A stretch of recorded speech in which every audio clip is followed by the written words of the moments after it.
Bonjour à toutes et à tous.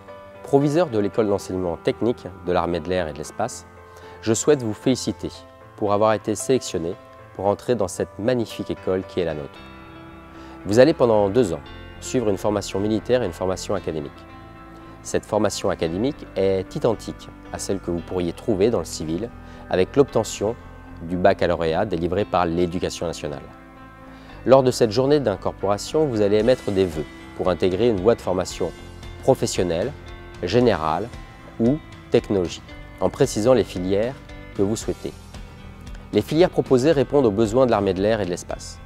En conséquence, vous pourrez postuler pour intégrer le baccalauréat général avec les spécialités mathématiques, physique-chimie, sciences d'ingénieur et en terminale en prenant, si vous le souhaitez, les options mathématiques complémentaires et mathématiques expertes.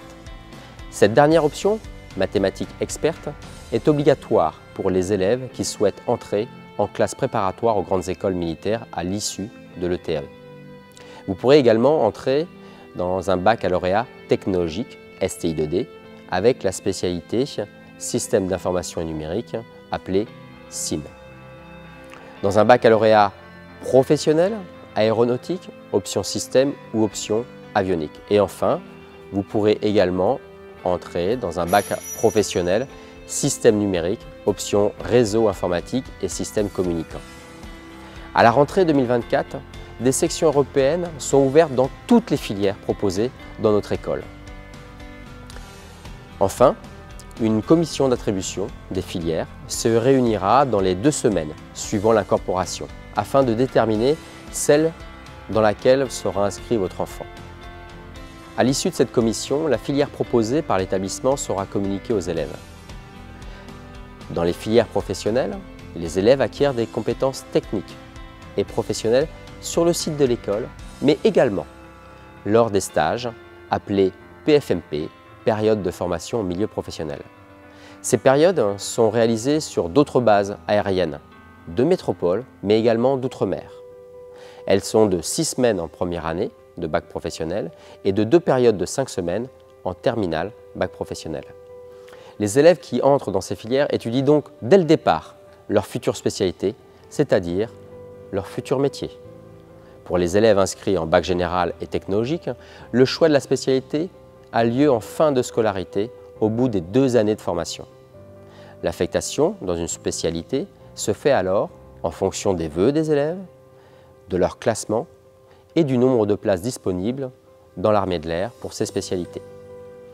À l'issue de son incorporation, votre enfant entrera dans une période de formation militaire qui précédera celle de la formation académique, débutant en octobre.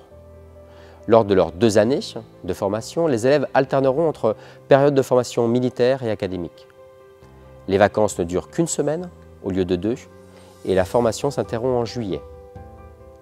Au niveau du calendrier, nous aurons le plaisir de nous retrouver une première fois lors de la présentation au drapeau de votre enfant en octobre, puis une 2e fois en décembre à l'occasion du baptême de promotion.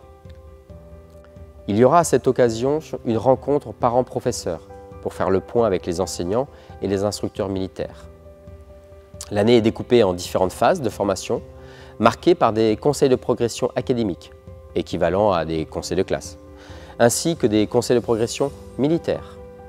Les élèves sont accompagnés dans leur choix d'orientation, donc de spécialité, tout au long de ces 2 années et plus particulièrement lors de la 2e année de terminale.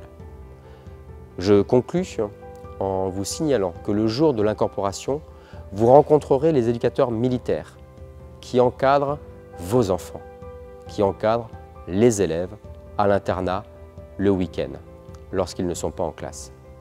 Ils jouent en quelque sorte le rôle d'assistants d'éducation, ont un lien privilégié avec les élèves et les familles. Vous pourrez ainsi leur communiquer l'ensemble des informations qui permettront la meilleure prise en charge possible de votre enfant.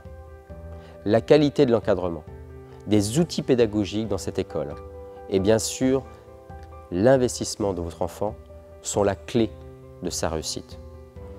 Ils font aussi la réputation d'excellence de notre école. Je vous remercie et au plaisir de nous retrouver le 26-27 août.